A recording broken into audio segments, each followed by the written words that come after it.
মুসলিম সম্প্রদায়ের মানুষ আছেন তাদের উপরও তীব্র আক্রমণ চলছে।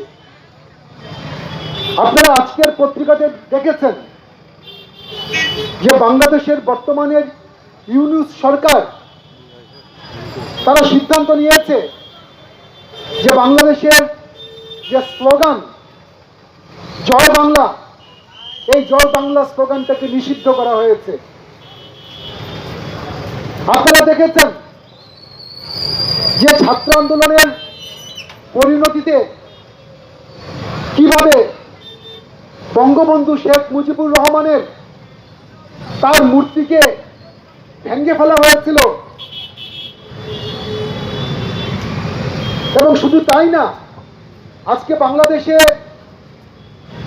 যে চেষ্টা করা হচ্ছে যে রবীন্দ্রনাথ ঠাকুরের লেখা তাদের যে জাতীয় সঙ্গীত ও আমার সোনার বাংলা আমি তোমায় ভালোবাসি, এই জাতীয় সঙ্গীতটাকেও তারা পরিবর্তন করতে চাইছে। সুতরাং বাংলাদেশ আজকে যে পথে চলছে সেটা নিয়ে প্রতিটা শুভবুদ্ধি সম্পন্ন মানুষ উদ্বিগ্ন, এ ব্যাপারে কোনো সন্দেহ নেই। এবং শুধুমাত্র যে ভারতবর্ষের মানুষই উদ্বিগ্ন তা নয়, সারা বিশ্বের মানুষও আজকে বাংলাদেশের ঘটনাবলিতে তারা উদ্বিগ্নতা প্রকাশ করছে। বন্ধুগণ, দেশ ভাগের বলি হয়েছিলেন এ কথা আমরা সবাই জানি। এবং এই দেশ ভাগের বলি সেটা যে শুধুমাত্র হিন্দুরা হয়েছিলেন তা না, কোনো কোনো ক্ষেত্রে আমাদের ভারতবর্ষের অনেক মুসলিম মানুষ তারাও কিন্তু কেউ হয়তো পূর্ব পাকিস্তানে এবং মূলত পশ্চিম পাকিস্তানে একটা বিরাট সংখ্যক মুসলিম মানুষ তারাও সে দেশে ভারতবর্ষ ছেড়ে তারা সে দেশে চলে গেছে, যাদেরকে মুজাহিদ নামে যারা পরিচিত, এটা আপনারা জানেন। এবং তাদেরকেও পাকিস্তানের মানুষ তাদেরকেও দ্বিতীয় শ্রেণীর নাগরিক হিসাবেই তাদেরকে গণ্য করে। সুতরাং দেশ ভাগের যে কি পরিণতি, সেই পরিণতি আমরা জানি। আমাদের জন্মটা 1947 ইংরেজির পরে হয়েছে, কিন্তু 1947 ইংরেজির আগে যাদের হয়েছে, বিশেষ করে আমাদের বাবা, আমাদের ঠাকুরদা, তারা ভুক্তভোগী ছিলেন, তারা এটাকে প্রত্যক্ষ করেছিলেন। এবং এটা হয়তো অনেকেই তখন বুঝেননি যে তখন যে বিভেদের রাজনীতিটা করা হয়েছিল, বিভাজনের রাজনীতি, সেই রাজনীতিটা তখন করেছিল ব্রিটিশ। কারণ তাদের নীতি ছিল ভাগ করো এবং দেশ শাসন করো।